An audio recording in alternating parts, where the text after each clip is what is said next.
भागवते भगवान की है आरती, पापियों को पाप से ही तारती।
शुभम कृष्ण दशस्त्री छंद वंदे गुरु श्री चरणारविंद सजनो लंबित भुज कनकावदात संकीर्तन कवितरु कमलाय साक्षी विशंभर द्विजवर शिवधर्म पाल वंद जगत्य करु करुणावतार त्रिकाल सत्ताय जगन्नाथ सुताय पवित्राय सबुत्राय सकलत्राय कस्तूरी तिला कमललाट पटले वक्षस्थले नतोस्तुभं नासाग्रे वरमोक्तिकं करतले वेणुकरे काङ्कणं सर्वाङ्गे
नाम संकीर्तनयस्य सर्वपाप प्रणाशनम प्रणामो दुःख शमनस्त तंग नमामि हरि परम। ভগবানের নাম, ভগবানের বিগ্রহ আর স্বয়ং ভগবান, এই তিনই একই রূপ, তিনে ভেদ নাই, তিন চিতানন্দ স্বরূপ। আমরা যেভাবে ভগবানের নাম করি, যেভাবে আমরা ভগবানের সেবা করি, অর্চন করি, যেভাবে আমরা ভগবান শ্রীকৃষ্ণের কাম বীজ কাম গায়ত্রী জপ করি, সব একই ফল। তিনটাই একই ফল। একজন লোক ভগবানের নাম করে যে ফল পাবে, সে কামবীজ জপ করলে সেই ফল পাচ্ছে। একজন লোক ভগবানের বিগ্রহের সেবা করে যে ফল পাবে, সে কামবীজ কাম গায়ত্রী জপ করলে সেই ফল পাচ্ছে। কারণ তিনে ভেদে নাই, তিন এক স্বরূপ। নাম বিগ্রহ রূপ ভগবান, ওখানে কাম বীজ রূপে অবস্থান করতেছেন, মন্ত্র রূপে অবস্থান করতেছেন, নাম রূপে অবস্থান করতেছেন, আর বিগ্রহ রূপে অবস্থান করতেছেন। তাই তিনটার প্রতি শ্রদ্ধা থাকতে হবে, তিনটার প্রতি নিষ্ঠা থাকতে হবে, তিনটার প্রতি ভক্তি থাকতে হবে। যেখানে যেখানে ভগবানের শ্রী বিগ্রহ দর্শন করবেন, সেখানেই দণ্ডবত প্রণাম করবেন। কেননা ভগবান শ্রীকৃষ্ণের বিগ্রহকে যদি কেউ শুদ্ধ কায় মনোবাক্যে প্রণাম করে, তাহলে তৎক্ষণাৎ তার সমস্ত পাপের নাশ হয়ে যায়। 10 বার অশ্বমেধ যজ্ঞ যারা করেছে, তাদেরও পুনরায় মাতৃগর্ভে এসে জন্মগ্রহণ করতে হচ্ছে। কিন্তু যারা প্রতিদিন কায়মন বাক্যে ভগবান শ্রীকৃষ্ণকে প্রণাম করবে, তাদেরকে আর মাতৃগর্ভে এসে জন্মগ্রহণ করতে হবে না। শ্রীকৃষ্ণস্য প্রণামামি পুনর্ন ভবায়। তাই ভগবান শ্রীকৃষ্ণকে দণ্ডবত এবং প্রণাম করার এমনই মহিমার কথা বর্ণন করে গেছেন। তাই কৃষ্ণ নাম, কৃষ্ণ গুণ, কৃষ্ণ লীলানন্দ, কৃষ্ণের স্বরূপ সম সবচিতানন্দ।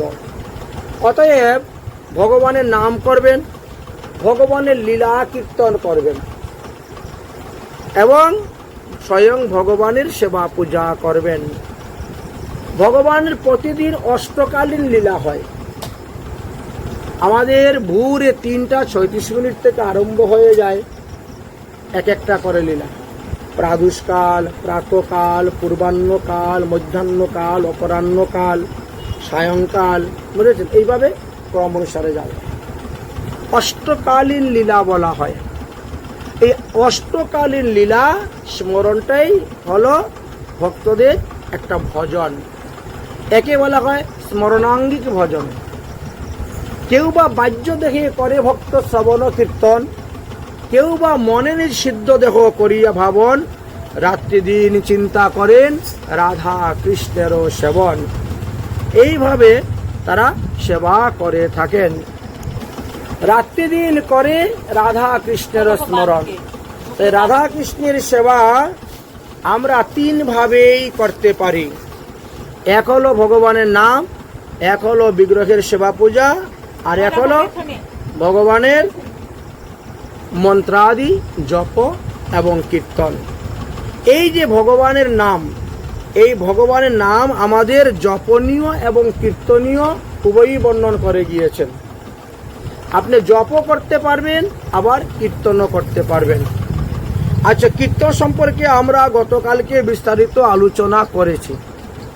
এখন জপের কথা যদি আমরা বলতে যাই, তাহলে জপ হলো আমাদের 3 প্রকার। এক হলো বাহ্যিক জপ, এক হলো উপাংশিক জপ, আর এক হলো মানসিক জপ। অনেকেই মালা জপ করেন বা অনেকে হাতের আঙ্গুল গণে কর জপ করে থাকেন। তো মালা জপ এবং কর জপ এই দুইটার ক্ষেত্রেই বিশেষ বিধান হয়েছে। নিচের ফেলে দাও। দুটার ক্ষেত্রেই বিশেষ বিধান হয়েছে। তাহলে সেই জপ আমাদের 2 প্রকার, 3 প্রকার বললেন।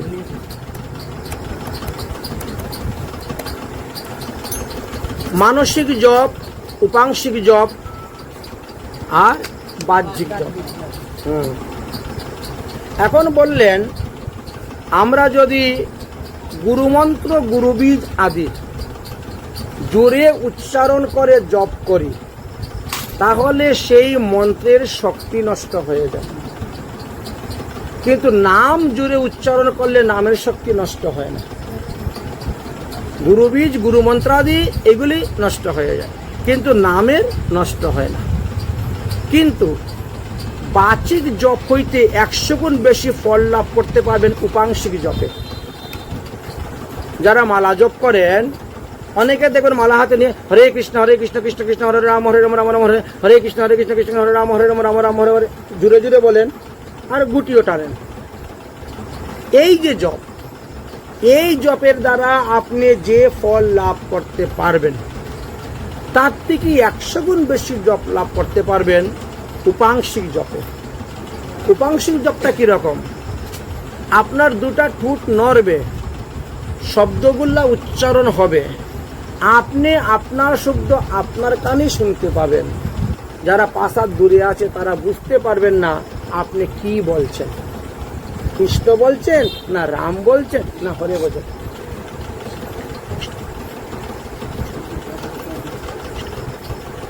আমি উচ্চারণ করে যাচ্ছি, আমারটা আমার কানে আসতেছে কিন্তু অন্য কেউ বুঝতে পারছে না। একে বলা হয় উপাংশিক জপ। তাহলে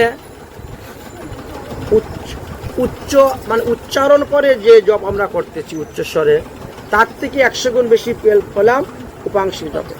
তার থেকে 100 গুণ বেশি জপ হলো ফল পাওয়া যায় মানসিক জপে। অর্থাৎ এক আসনে বসলেন, সামনে ঠাকুরের একটা ফটো থাকলো, ধূপ দীপ আপনি জানালেন, ভগবানের চরণ ধ্যান করে করে ভগবানের নাম জপ করতেছে মনে মনে। আপনার ঠোঁট নড়বে না, স্পন্দন হবে না, ঠোঁট উষ্ট স্পন্দন হবে না, বুঝলেন? এই যে বসলেন, এই মালা জপ করতে যাচ্ছেন আর ভগবানের রূপ দর্শন করছেন, ভগবানের রূপমাধুরী আস্বাদন করছেন, লীলা মাধুরী আস্বাদন করছেন, আর এদিকে নাম জপ করছেন। তাহলে কত কি হয়? 100 গুণ বেশি ফল লাভ হয়। হরিনামের মালা আমরা সর্বদাই জপ করতে পারি। হরিনাম সর্বদা জপ করা যায়। খাইতে শুইতে যথা তথা নাম লয়, দেশ কাল পাত্র নাহি সর্বসিদ্ধি হয়। সর্বস্থানে সর্বকালে সর্ব অবস্থায় আমরা সিদ্ধি লাভ করতে পারি। দেশ কাল পাত্র সর্বসিদ্ধি হয়। তথাপিও আমাদের মহাজনগণ বললেন যে এক আসনে বসে যদি জপ করা যায় তাহলে তাড়াতাড়ি সিদ্ধি লাভ করা যাবে। আমরা হেঁটে হেঁটে হরিনাম জপ করি, মালা জপ করি, গাড়িতে বসে বসে জপ করি, অনেক সময় টিভি দেখে দেখেও জপ করি, অনেক সময় মোবাইল টিপেও জপ করি, অনেক সময় জপ করতে করতে অন্য লোকের সাথে কথাও বলি, কথা বলেও জপ করে থাকি। এতে কি হয়? এতে হয় নামাবাস। এতে আমাদের নামাবাস হচ্ছে, ক্ষতি নেই, কোনো লোকসান নেই, লাভ আছে। হয়তো 16 আনা হচ্ছে না, 4 আনা তো হচ্ছে লাভ, 2 আনা তো লাভ হচ্ছে, ক্ষতি নেই। যে হাঁটতে হাঁটতে মালা জপ করতে নাই, গাড়িতে বসে মালা জপ করতে নাই, এমন কোনো কথা নয়। আপনার নিয়ম অনুসারে আপনি জপ করে যান। আপনি এখন যাচ্ছেন 2 দিন 3 দিন রাস্তায়, আপনি ট্রেনে যাচ্ছেন, যেমন আমরা যখন দিল্লিতে উঠি, দিল্লি থেকে মনে করেন আগরতলা যাব, 2 দিন 2 রাত আমাদের ট্রেনে থাকতে হয়। তাই বলে কি মালা জপ বন্ধ করে দিব? না, মালা উপবাস রাখা যাবে না। প্রতিদিন সর্বনিম্ন আমাদেরকে 8 মালা জপ করতে হবে। অর্থাৎ নবদ্বীপের পঞ্চতত্ত্বের 4 মালা আর হরে কৃষ্ণ মহামন্ত্র 4 মালা। 4 মালাকে বলা হয় এক গ্রন্থি। শাস্ত্রে বলছেন এক গ্রন্থির নিচে মালা জপের কোনো নিয়ম করতে নাই। এর উপরে আপনি যত বেশি করতে পারেন আপনি করুন, তাতে কোনো ক্ষতি নাই।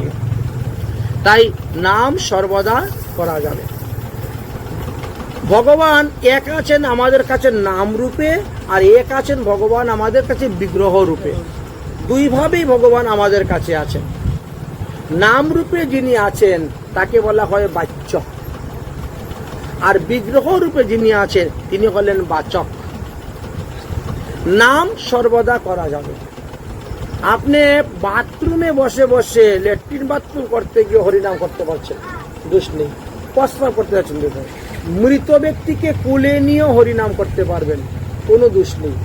যত প্রকারের অসুখ আছে পৃথিবীতে, সর্বপ্রকারের অসুখ অবস্থায়ও আপনি হরিনাম করতে পারবেন, মালা জপ করতে পারবেন, নিষেধ নাই। কিন্তু বিগ্রহ সেবা করতে পারবেন না। একটি হলো বাচক আর একটা হলো বাচ্য, দুটা আলাদা। বিগ্রহ সেবা করতে গেলে আপনাকে শুদ্ধ সদাচার সম্পূর্ণ হয়ে গিয়েই বিগ্রহ সেবা করতে হবে, মন্দিরে যেতে হবে, মন্দিরের সেবা পূজা করতে হবে। নাচত 32 প্রকার সেবা অপরাধের মধ্যে কোনো না কোনো অপরাধ আপনার পরে যাবে। সেবা অপরাধ আমাদের 32 প্রকার, নাম অপরাধ আমাদের 10 প্রকার, ধাম অপরাধ আমাদের 10 প্রকার, আর বৈষ্ণব অপরাধ হলো আমাদের 6 প্রকার। তাহলে কতগুলো অপরাধ হলো? 32 আর 10 42 আর 10 52 আর 6 58। 58 প্রকার অপরাধের কথা লেখা আছে আমাদের শাস্ত্রে। এখন যদি কোনো ব্যক্তি ওই পদে পদেই সব অপরাধই করে যায়, মানে 58টা অপরাধী, তার অপরাধগুলো হলো কি? ছিদ্র ছিদ্র। তাহলে একটা কলসের মধ্যে যদি 58টা ছিদ্র থাকে, তা আপনি যতই জল ভরেন না কেন, কলস তো আর পূর্ণ হবে না কখনো, ও তো বেরিয়ে চলে যাচ্ছে। তো যাতে ওই ছিদ্রগুলো বন্ধ করা যায়, এই জন্য আমাদের সাধু সঙ্গ, সৎসঙ্গ করা, আমাদের জানা, শিখা, আমাদের বুঝা, কোন কোন স্থানে কিভাবে করতে হবে, আমাদের কোন কোন জায়গায় কিভাবে। কারণ সবার কাছে তো সব গ্রন্থ নেই, আবার গ্রন্থ বাজার থেকে কিনে আনলেও পড়ার সময় নেই, আবার অনেকে পড়লে পরেও বুঝতে পারে না। কিছু সংস্কৃত ভাষায় আছে, কিছু সাহিত্যিক ভাষায় আছে। গ্রামাঞ্চলের যারা আঞ্চলিক সাধারণ মানুষ, তারা তো বুঝতে পারে না, বুঝেছেন? তখন একটা সমস্যায় পড়ে যায়।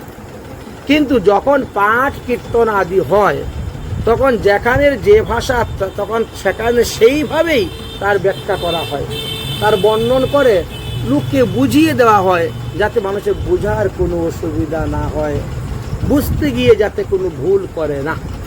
যদি কেউ বুঝতে গিয়ে ভুল করে, তো ভুল শিখে গেল, সে গিয়ে আরেকজনকে ভুল শিখাবে, ও আরেকজনকে ভুল শিখাবে, ওই ভুলের করেই আমরা রয়ে গেলাম, ভুলের করে রয়ে গেলাম।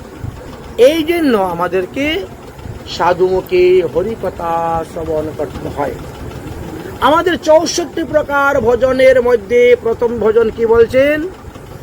প্রথম ভজন হলো শ্রবণম, তাই না? শ্রবণম কীর্তনম বিষ্ণু স্মরণম।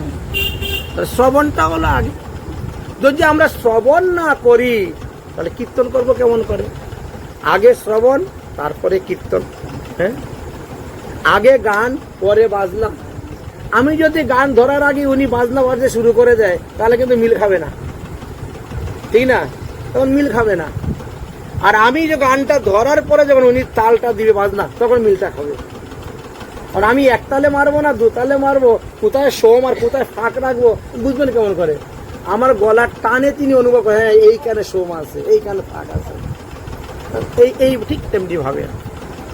তাই আমাদেরকে বললেন, সুমঙ্গল কৃষ্ণ নাম যাহার বচনে স্থিত, আশু মহা পাপ কুটি তার হয় বস্তুভূত। সর্বদা সর্বকালে সর্ব অবস্থায় ভগবানের নাম নেওয়া যায়। যেমন মনে করেন আপনাকে কেউ মোবাইল করলো, আপনি কি করবেন? হ্যালো, কে বলছো? আচ্ছা, আপনি যদি হ্যালো না বলে হরে কৃষ্ণ বলেন, রাধে রাধে বলেন, জয় নিতাই বলেন, জয় গৌর বলেন, কোনো ক্ষতি তো নেই। কারণ যিনি টেলিফোন সর্বপ্রথম আবিষ্কার করেছিলেন, তার স্ত্রীর নাম ছিল হ্যালো। টেলিফোন যিনি সর্বপ্রথম আবিষ্কার, মোবাইল তো পরে আসলো, আগে তো টেলিফোনের যুগ ছিল। তো টেলিফোন যে ব্যক্তি সর্বপ্রথম আবিষ্কার করেছে, পরে আগে দেখলো যে ঠিক আছে কি না, বুঝলেন? তাই এখন তার স্ত্রীকে তো কাছে একটা দিয়েছে, আর ওর কাছে একটা নিয়েছে, হ্যালো ঠিক আছে তো, শুনতে পাচ্ছে তো? বউয়ের নামও তো হ্যালো, তো তার স্ত্রীকে জিজ্ঞেস করছে। তারপর তার স্ত্রীর নাম আমরা হ্যালো হ্যালো বলে তো লাভ হবে না। আমরা যদি হ্যালোর জায়গায় হরি বলি, ক্ষতিটা কি আছে? বলছেন যে সর্ব সুমঙ্গল কৃষ্ণ নাম যাহার বচন। আমাদের একজন মহাপ্রভুর পার্শ্বদ ছিলেন, বুঝলেন? মহাপ্রভুর পার্শ্বদ একজন ছিলেন।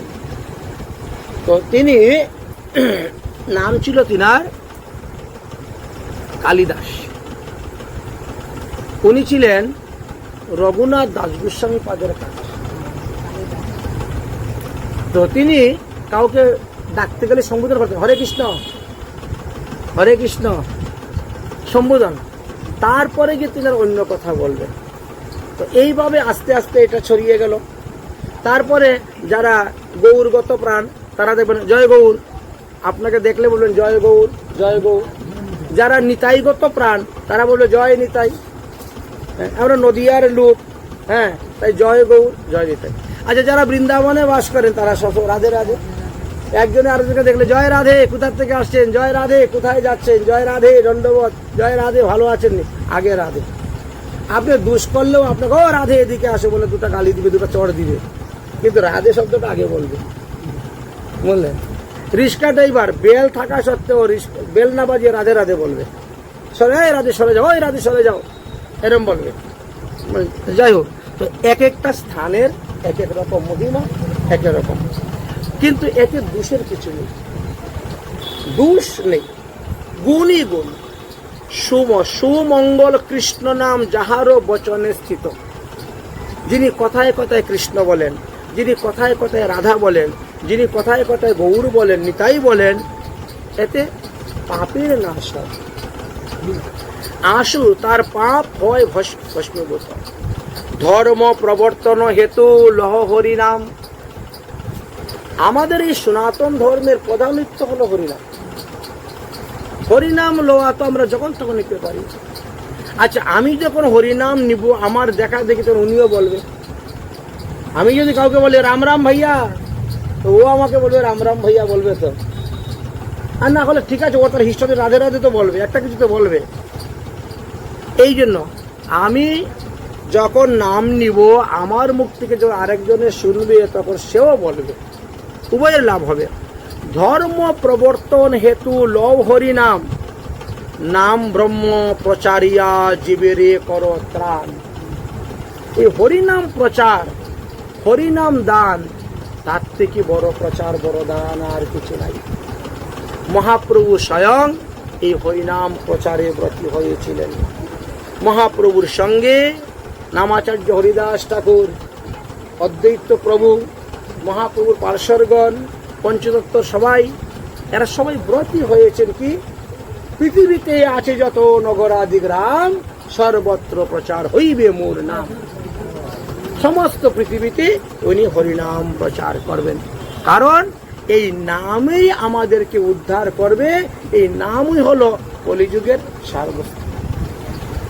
কলিযুগে এই নাম ছাড়া জীবের আর অন্য কোনো গতি নাই, এটি বললেন।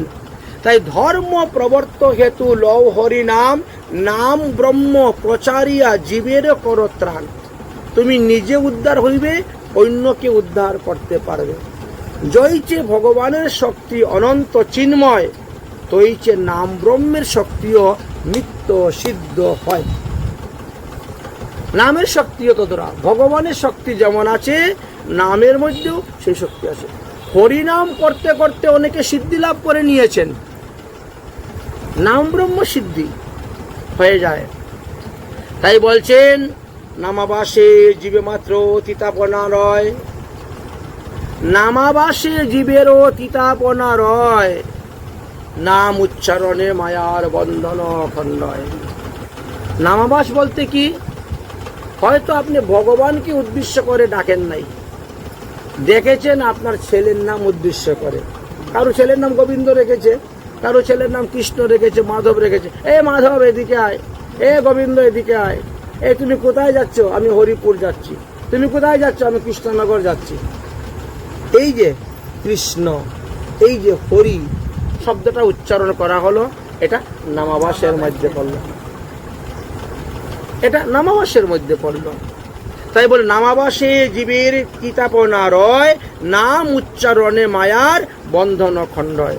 নামাবাসে মুক্তি হয় সর্বশাস্ত্রে দেখি, শ্রীমদ্ ভাগবত মহাপুরাণে তাহা অজামিল সাক্ষী আছে। তাই নাম চিন্তামণি কৃষ্ণ স্বয়ং ভগবান, নাম চিন্তামণি কৃষ্ণ স্বয়ং ভগবান, ব্রহ্মাণ্ডে সৎ বস্তু নাহি নামেরই সমান। এতটাই নামের শক্তি যে ব্রহ্মাণ্ডের মধ্যে যত কিছু আছে তাদের থেকেও নামের মধ্যে শক্তি বেশি। নামে নিষ্ঠা হইলে হবে প্রেমের উদ্দীপন, অবিশ্রান্ত নাম জপলে পাবে প্রেমধন। তাই অহরহ সর্বদা নাম জপ। হাতে তুমি তোমার গৃহ কাজ করো, যে যা কাজ করতে, কর্ম তো করতেই হবে আমাদের, কর্ম না করলে সংসার চলবে কেমন করে?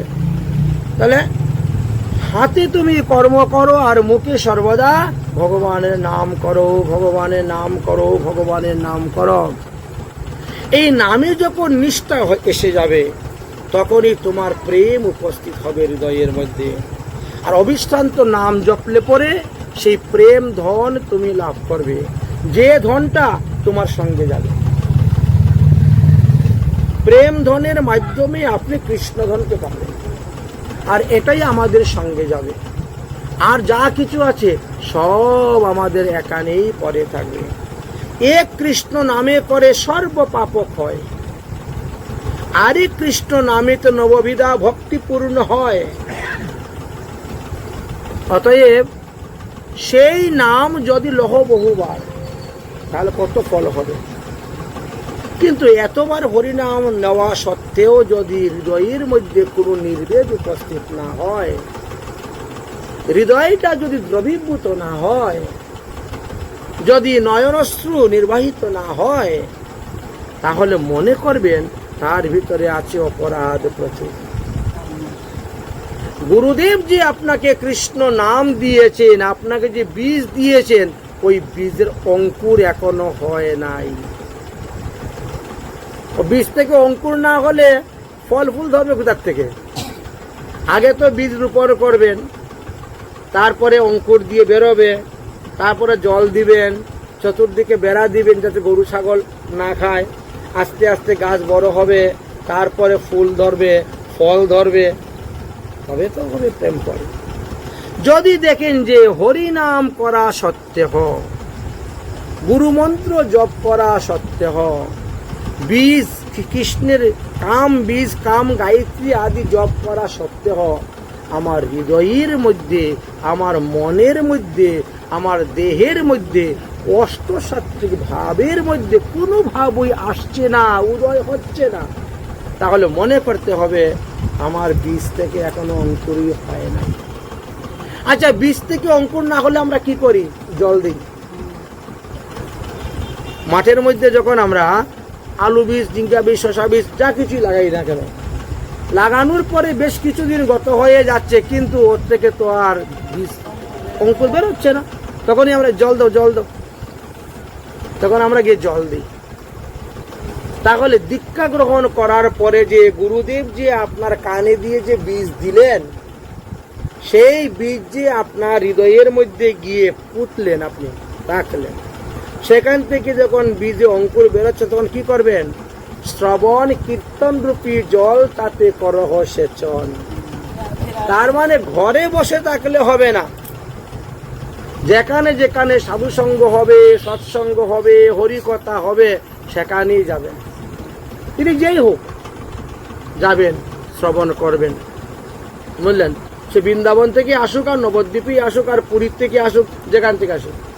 আমার গুরুদেব নয় বলে যে আমি যাবো না পাঠ শুনতে, এমন নয়। সাধু মুখে হরিকথা সর্বত্র সর্বদা সর্বকালে যাবা। যেখানেই শুনবে সাধু মুখে হরিকথা হচ্ছে, সেখানেই যাবেন, সেখানেই যাবেন, গিয়ে শ্রবণ করবেন। ওই যে সাধু মুখে হরিকথা শ্রবণের দ্বারা কি হবে? ওই বীজের মধ্যে জল পড়বে, হরিকথা রূপী জল ওই বীজের মধ্যে পড়বে, আর তখন দেখবেন আস্তে আস্তে অঙ্কুর বেরোতে শুরু হয়ে যাবে। তাই সেই কৃষ্ণ নাম যদি লহ বহুবার, তবু যদি নহে প্রেম নহে অশ্রুধার, তবে জানিবে তাহাতে অপরাধ প্রচুর। কৃষ্ণ নামের বীজ তাতে এখনো না হইল অঙ্কুর, অঙ্কুর হয় নাই। ভগবান সর্বদা বলছেন, আমি হইতে আমার নাম বড়, আমি হইতে আমার ভক্ত বড়। সর্বদা সর্বশাস্ত্রে ভগবান বলে গেছে, নাম হইতে, নামই হইতে নাম বড়, কৃষ্ণের উক্তি। নামই বলেন কৃষ্ণ, আর তিনার নাম বড়। নামই হইতে নাম বড়। তাহলে আপনি যদি হরিনাম করেন, নাম নামীকে নামিয়ে নিয়ে আসবে আপনার কাছে।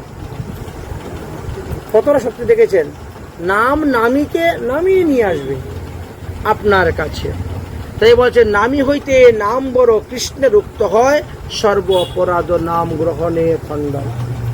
এই জন্য আমরা ভগবানের ভোগ লাগাই, ভগবানের পূজা করি, ভগবানের আরতি করি, যাই করি না কেন পরে নাম সংকীর্তন।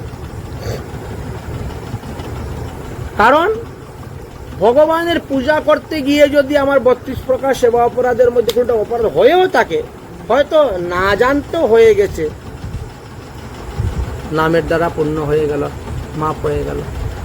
আপনি গীতা পাঠ করেন, আপনি ভাগবত পাঠ করেন, আপনি ভগবানের সেবা পূজা করেন, যাই করেন না কেন, যেখানে যেখানে ছিদ্র, ওই যে অপরাধ ছিদ্র আছে, সেখানে ছিদ্র পূর্ণ করার জন্য শেষে নাম সংকীর্তন করতে হয়। তাই বলছেন হরি নাম করো সার, হরি নাম করো সার,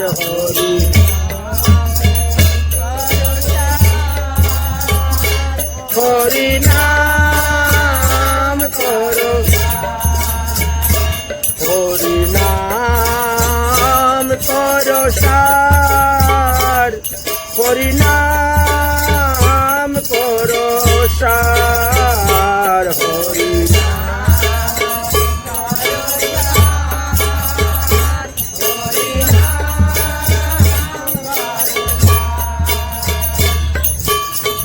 এ ভব সাগর হবে বালু চর, এ ভব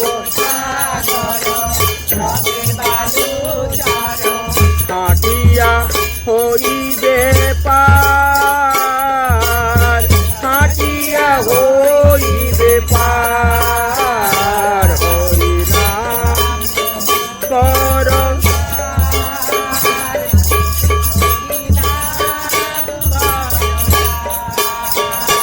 হরি নাম কর সার, হরি নাম কর সার, হরি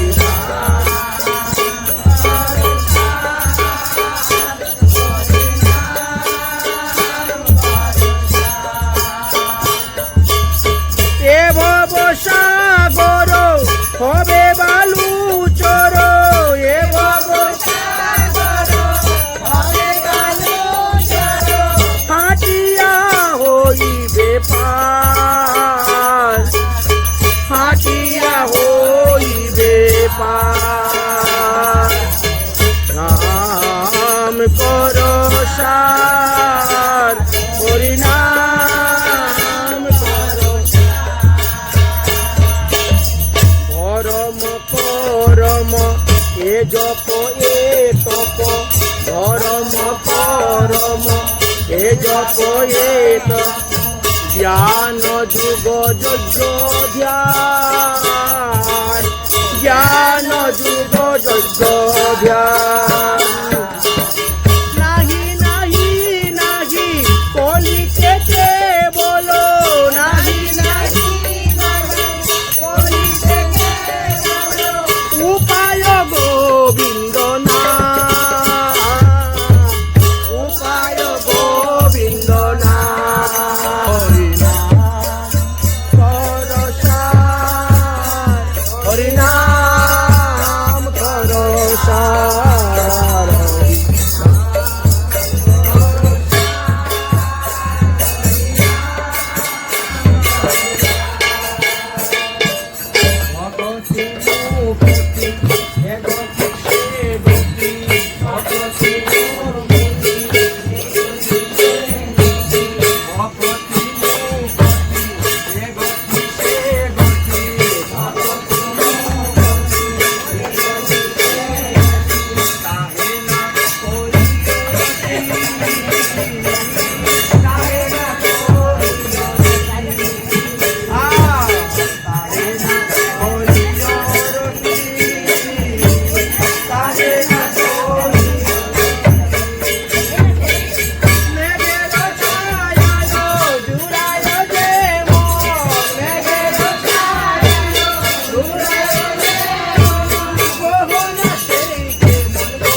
শ্রবণ কি করয়নুপন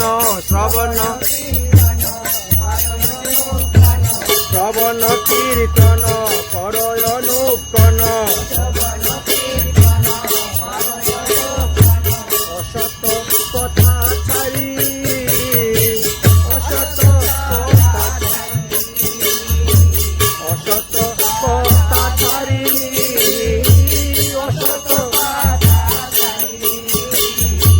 কহে প্রেমানন্দ মনুষ্য জনম কহে প্রেমানন্দ মনুষ্য জনম সফল করো তাড়াতাড়ি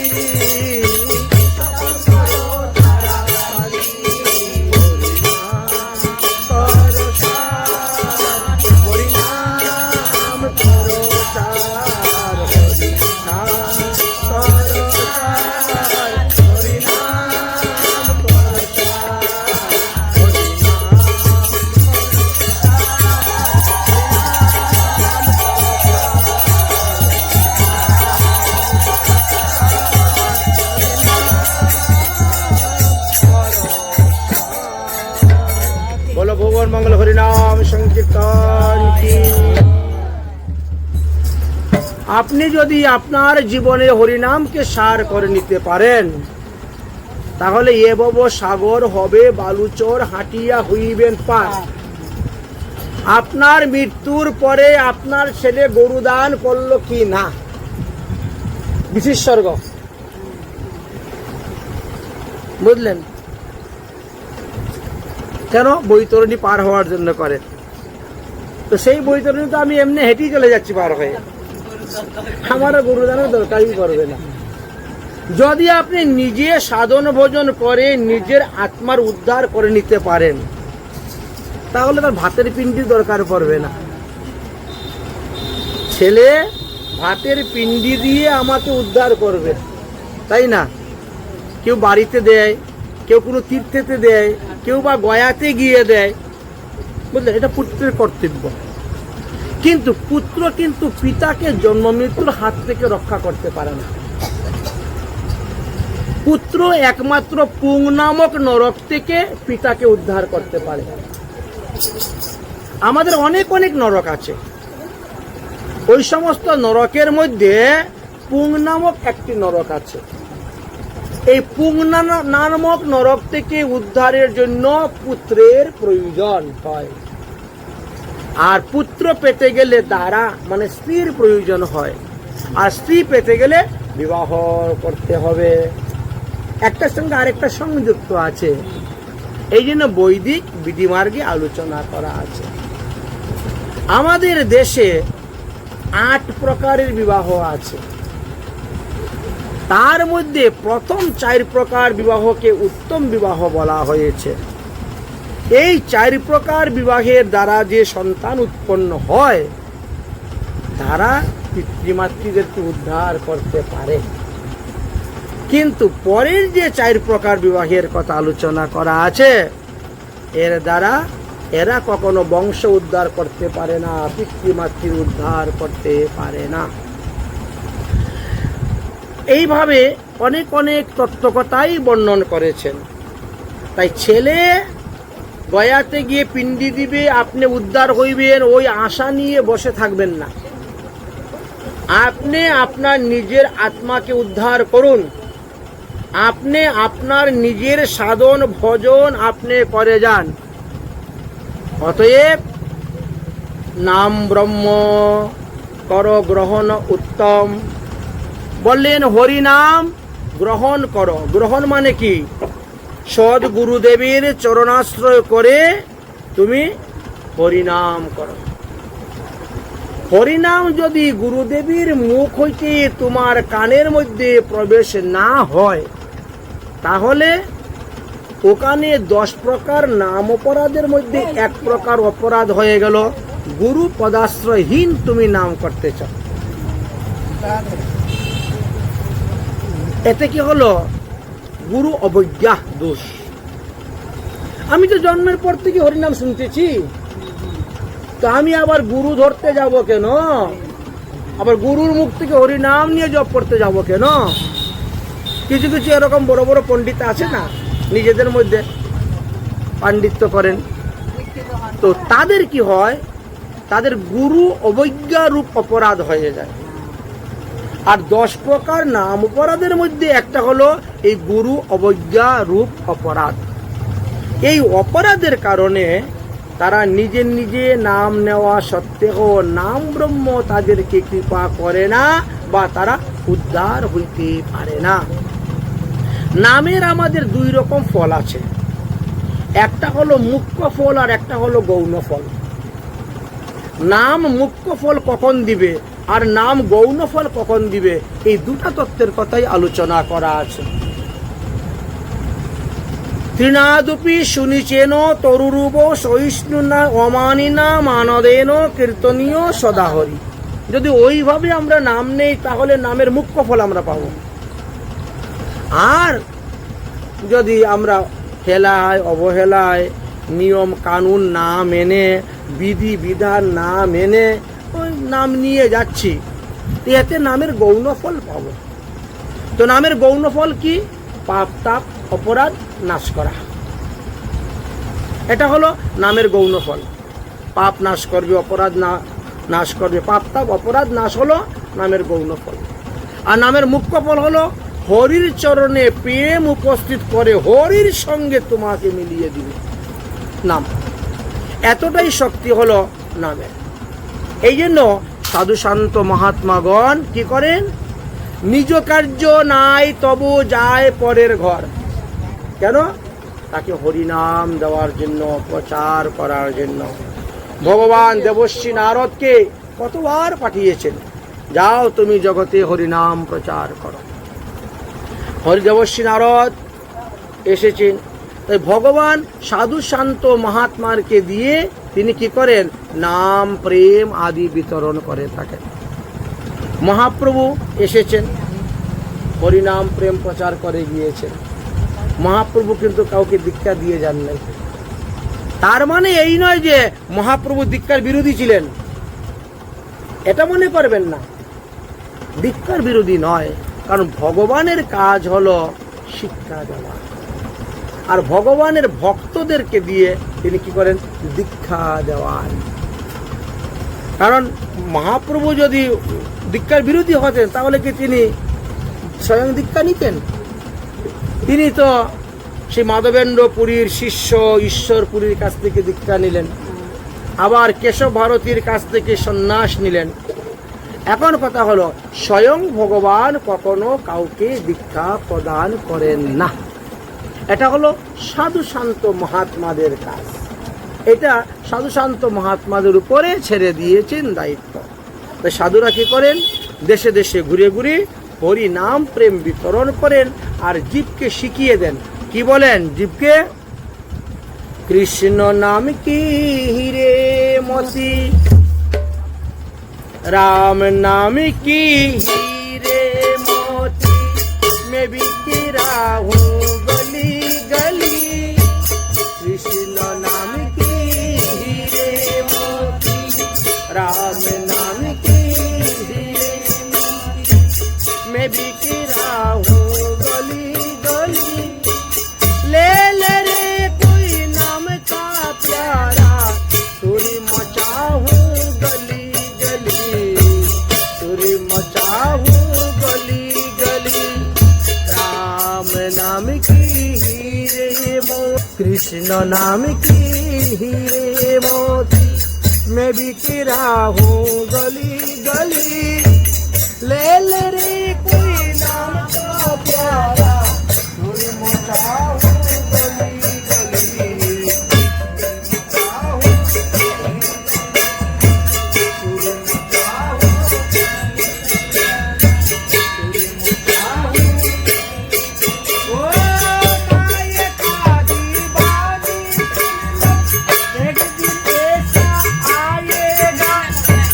हाथी घोड़ा माल खजाना,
সংকীর্তন কি জয় জয় রাধে শ্যাম। এবার কি বললেন? নামই হইতে নাম বড় কৃষ্ণের উক্ত হয়, সর্ব অপরাধ নাম গ্রহণে খণ্ডয়। অতএব নাম ব্রহ্ম গ্রহণ উত্তম, নামে রুচি হইলে হবে অভীষ্ট পূরণ। বললেন যদি কোনো ভাগ্যবানের শ্রীকৃষ্ণের নামের প্রতি রুচি আসে, শ্রদ্ধা আসে, ভক্তি আসে, প্রেম আসে, তাহলে ওই নামের দ্বারাই তিনি সমস্ত পাপ থেকে উদ্ধার হতে পারবেন, ভবনদী পার হয়ে তিনি চলে যেতে পারবেন। নামের মহিমা অদ্বৈত প্রভু পর্যন্ত হরিদাস ঠাকুরের নিকটে শুনেছেন। নামের মহিমা মহাপ্রভু পর্যন্ত হরিদাস ঠাকুরের নিকটে শুনেছিলেন। কলিঘোর পাপাচ্ছন্ন অন্ধকারময়, পূর্ণ শশধর ভেলা চৈতন্য উদয়। এই কলিহত জীবকে উদ্ধার করার জন্য মহাপ্রভু এসেছেন। মহাপ্রভু হলেন নিষ্কলঙ্ক পূর্ণচন্দ্র, আর আকাশে যিনি আছেন তিনি সকলঙ্ক, তিনার মধ্যে কিছু কলঙ্ক আছে। এই জন্য গৌরচণ্ডের কথা বললেন। কলিঘোর পাপাচ্ছন্ন দেখে, অন্ধকারময় দেখে পূর্ণ শশধর ভেলো চৈতন্য এসে উদয় হলেন। কোনো এক সময়ে মহাপ্রভু পূর্ববঙ্গ ভ্রমণ করতে গিয়েছিলেন। লক্ষ্মীপ্রিয়াকে বিবাহ করার পর তিনি পূর্ববঙ্গ ভ্রমণ করতে গিয়েছিলেন। তো যখন পূর্ববঙ্গ ভ্রমণ করে তিনি আবার নবদ্বীপে ফিরে আসবেন, সেই সময়ে তপন মিশ্র নামে এক বিপ্র মহাপ্রভুর চরণে পড়ে বলল যে আমি তো সাধ্য সাধন তত্ত্ব কোনো কিছু জানি না, আপনি কৃপা করে আমাকে সাধ্য সাধন তত্ত্বের কথা বলুন। আমি দেব উপাসনা করতাম, সেই দেবতা আমাকে বলে দিয়েছেন আপনি কলিযুগের ভগবান, অতএব আপনি আমাকে রাস্তা দেখান, মার্গ দেখান, আমি কিভাবে ভগবত পদপদ্ম লাভ করতে পারব। মহাপ্রভু তখন কি বললেন? শুনো মিশ্র, কলিযুগে নাহি তপযজ্ঞ, যেই জন ভজে কৃষ্ণ তার মহাভাগ্য। এখানে যজ্ঞ বলতে 5 প্রকারের যজ্ঞকে বোঝানো হয়, বুঝলেন? তার মধ্যে আমাদের যে বাজপেয় যজ্ঞ, অনুষ্ঠুপ যজ্ঞ, সত্রামিনী যজ্ঞ, অশ্বমের যজ্ঞ, গুমের যজ্ঞ, নরমের যজ্ঞ, এইগুলা কিন্তু নেই কলিযুগে।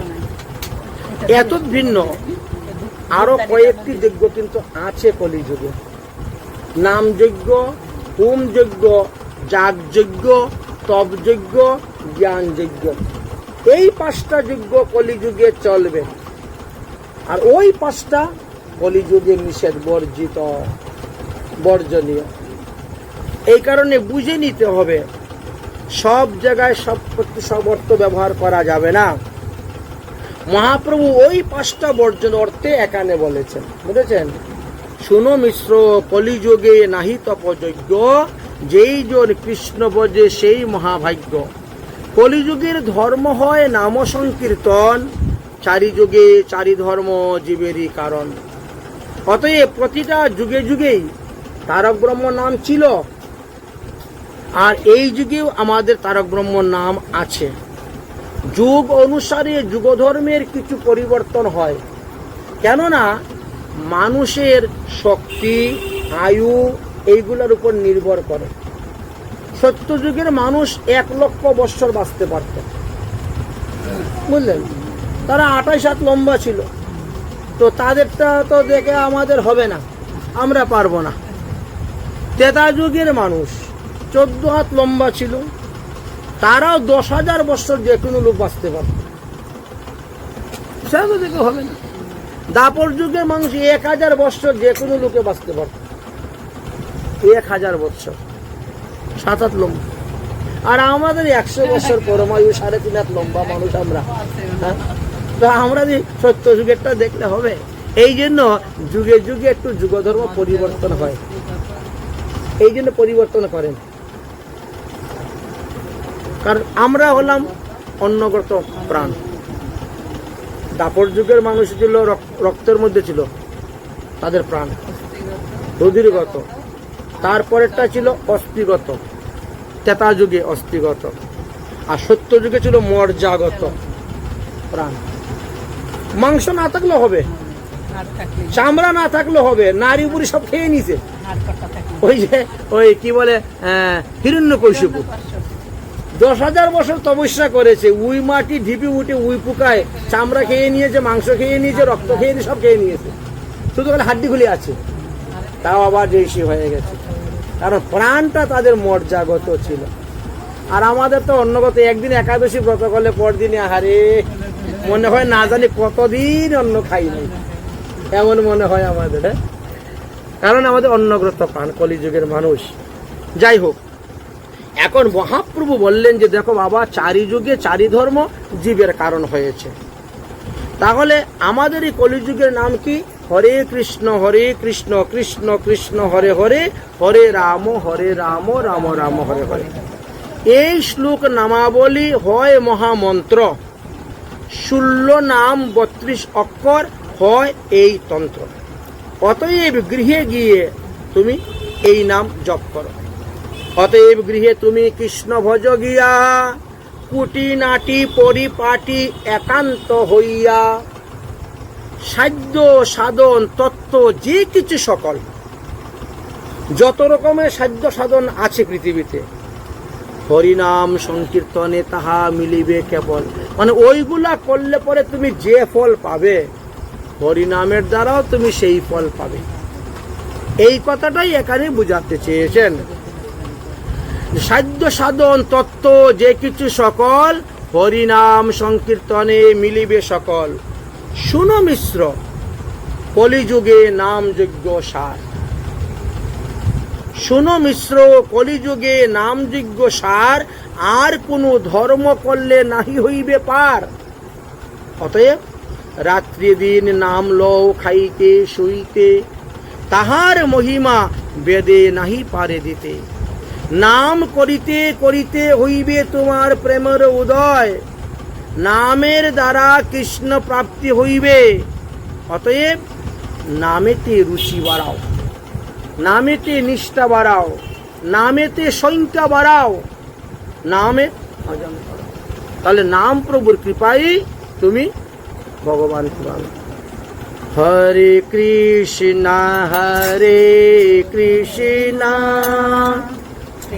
কৃষ্ণ কৃষ্ণ হরে হরে, হরে রাম রাম রাম হরে হরে, হরে কৃষ্ণ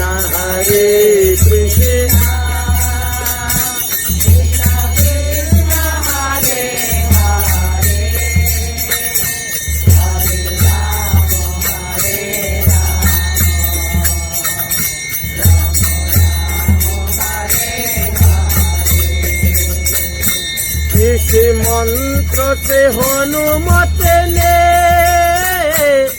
सागर को पार किया। इस मंत्र से हनुमत ने सागर को पार किया।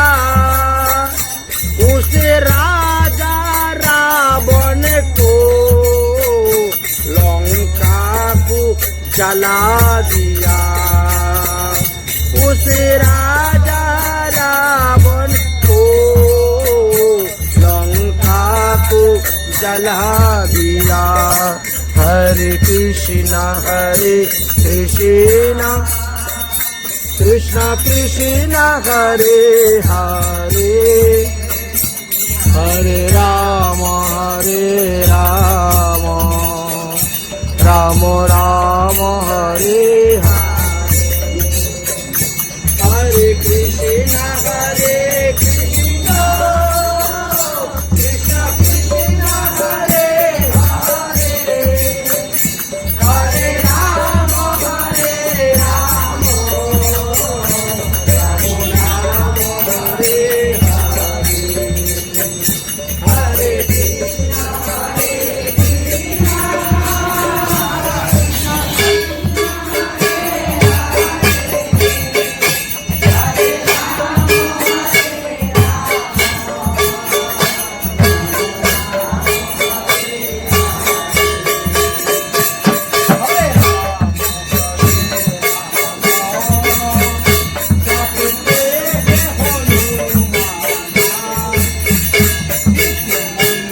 संकीर्तन की।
पंडित के, सुभाष पंडित के, अवधि धाम के, गंगा सुरधनी के, रची माता की, जगन्नाथ मिश्रा की, प्रिया देवी की, प्रिया देवी की, जगन्नाथ धाम की, गुरुनाथ की, पवित्र की, हिमाचल धाम की, गौर मंडल भूमि की, गौर परिकार की, गौर भक्तविंद की, गौर शक्ति महंत की, आदर्श गोपाल की, साई चक्रवर्ती की, अष्ट कविराज की, हिमाचल धाम की, जगन्नाथ देव की, बलराम देव की, सुभद्रा मैया की, महूदेवी की, अलारनाथ की, साक्षी गोपाल की, तीक्षण गोपीनाथ की, गोविंद भगवान की, अयोध्या धाम की, वृंदावन धाम की, भक्त देवालय की, ऋषि घाट की, की, वंशी बट की, यमुना पटरानी की, निधु वन की, निकुंज वन की, गोपेश्वर महादेव की, भुवनेश्वर महादेव की, श्री कृष्ण जन्मभूमि की, विश्राम घाट की, मधु वन की, ताल वन की, उदर वन की, कांचन कुंड की, राधा कुंड की, राम कुंड की,